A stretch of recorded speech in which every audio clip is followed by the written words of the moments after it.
ഉപ്പുതറ പഞ്ചായത്തിൽ പിരിച്ചുവിട്ട താൽക്കാലിക ജീവനക്കാരനെ തിരികെ കയറ്റാൻ വ്യാജരേഖ ചമച്ച ഹൈക്കോടതിയെ തെറ്റിദ്ധരിപ്പിച്ച ഉദ്യോഗസ്ഥർക്കെതിരെ പരാതി നൽകി Upputhara panchayat president James K Jacob.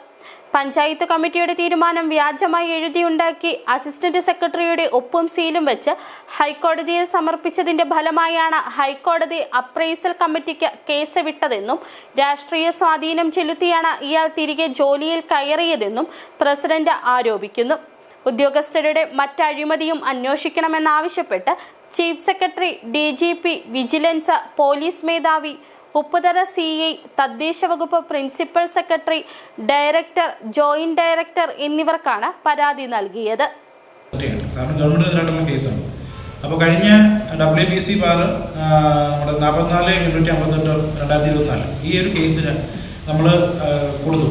അതായത് ജില്ലാ പരിഷത്ത് കമ്മിറ്റിയോട് 3 ആഴ്ചയ്ക്കുള്ളിൽ തീരുമാനം കൈക്കൊള്ളാനായിട്ട് പറയും, അവിടെ നിന്നൊരു നിർദ്ദേശം വരികയും ചെയ്യും.